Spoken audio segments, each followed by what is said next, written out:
Okay, check this out. Apparently, Jehovah's Witnesses are kind of, I don't, as an organization, they're not loosening up on birthday parties, but listen to this. I had a birthday recently, and I had an interesting experience with my Jehovah's Witness mom. This person says, of the family, there are some staunch preemies, which means physically and mentally in, like they're just cult members. Some fringe members may be questioning, maybe not, but whatever they are, along with some never JWs, they're throwing a birthday party. That is crazy. My mind is literally blown right now. I'm super happy this is happening and relieved that they're finally thinking for themselves and living, but wow, I can barely believe it. An Uber PME, which is like somebody who is completely brainwashed, family member said word for word without prompting, it's never made sense to reject birthdays. It means it makes sense to celebrate the life Jehovah gave us, and it's no different than celebrating an anniversary. Besides, they'll probably change the rule anyway, like they did with toasting. That's fascinating. Yeah, Jehovah's Witnesses decided to allow toasting recently. You know what? I'm gonna do a cat cam. You guys get to see the cat. Look at Anyway, the baby. they decided to do toasting recently. They're allowing toasting, which is a pretty big deal. And it kind of formed cracks in the entire religion as a result. It's absolutely wild.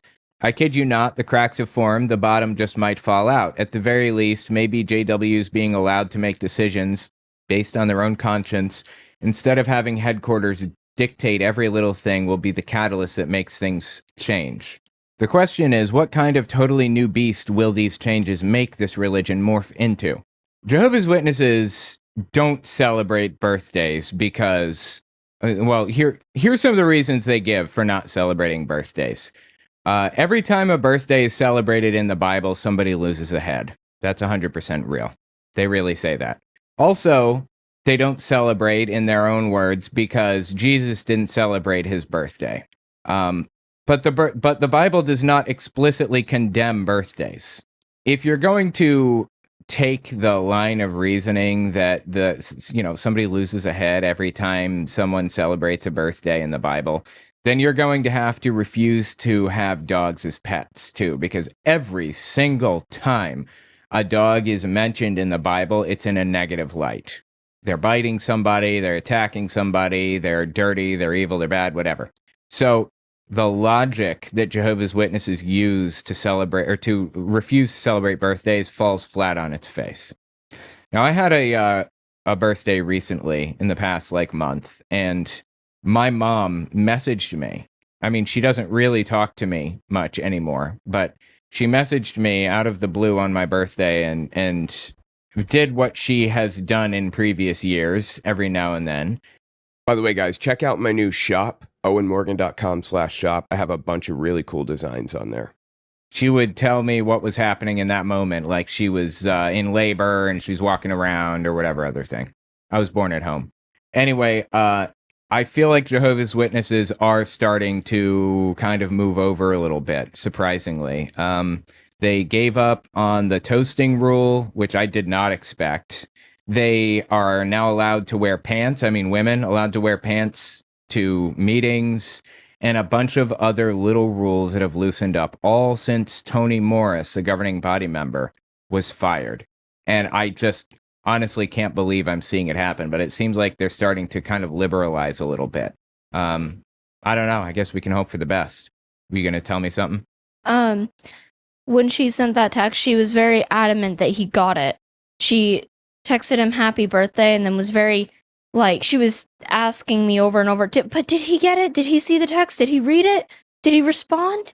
Because they had an issue where, they couldn't see each other's texts.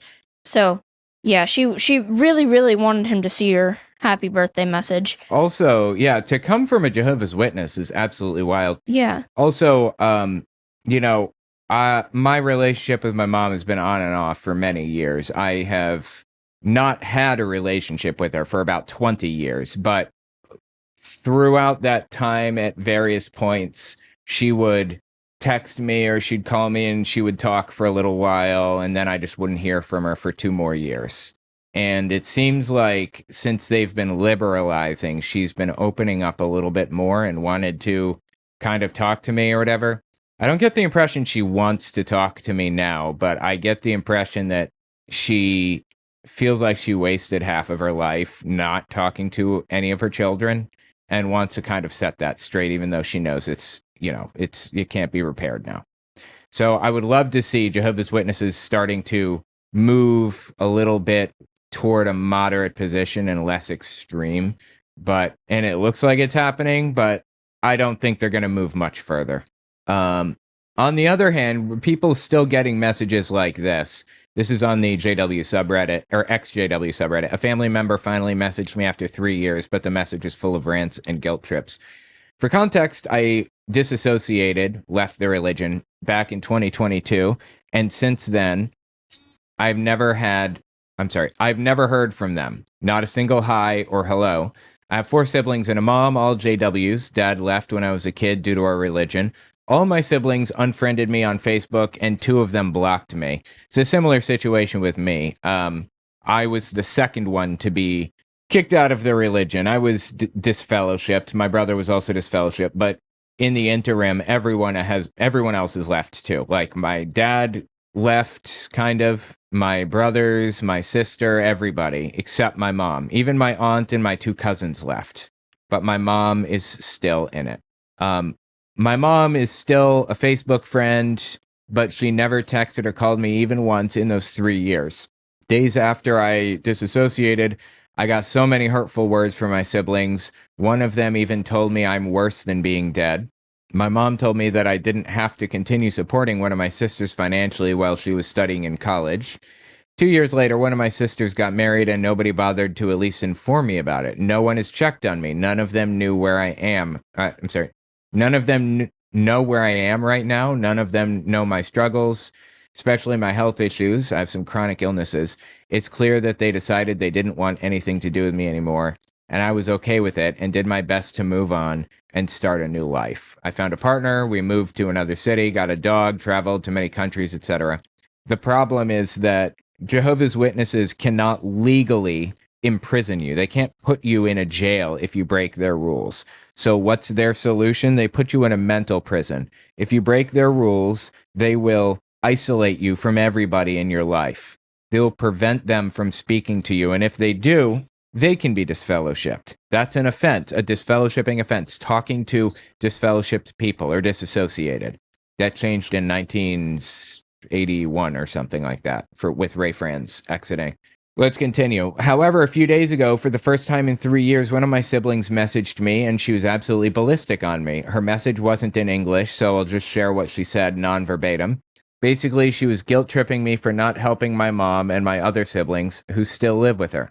She told me that our mom had lost her job as a cosmetic dealer. Oh my God, she's a Mary Kay lady, wasn't she? And is now working as a retail assistant in a small store, a more exhausting job but with smaller pay. She then revealed to one of my sisters that got admitted to the hospital that it was a very challenging circumstance for them. She went on to say that our mom is aging and should be retiring soon. She's in her late 50s. And she lashed out at me by saying how I could dare not lend her a helping hand or even check on her, not even once in those 3 years. She continued her guilt tripping by saying that there are so many people here who never believed in the Bible, but they never abandoned their parents, flipping it around on him. It wasn't this person's fault.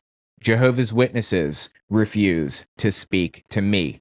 I want to be involved. I have wanted to be involved in people's lives this entire time, and they're refusing to allow it.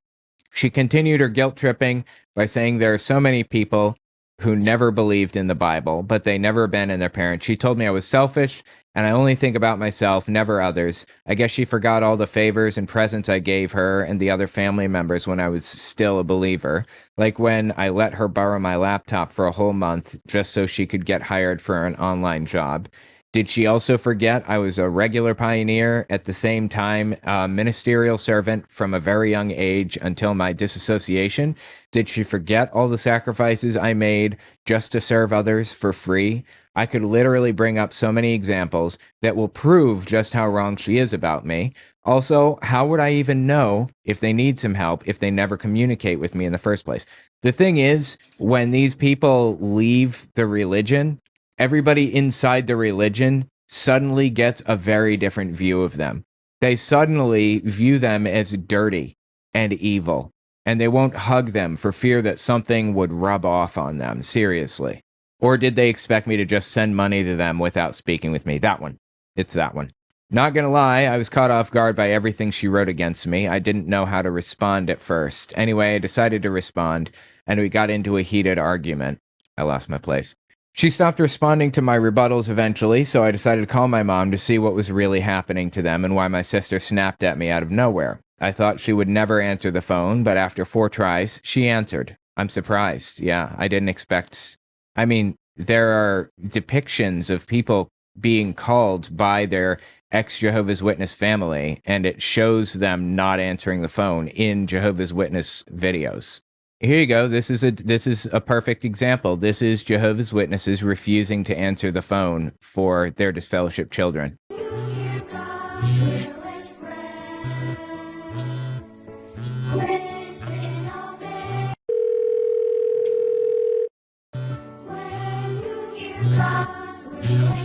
I wanted to point out how she's wearing like all black and makeup and whatever else, and they're wearing like bright colors and they look clean and happy. Right. Like every frame of this show that they produced is there for a very specific reason. It's put in there intentionally, knowingly. They made things this way because it's propaganda, because they want you to get a specific takeaway from it.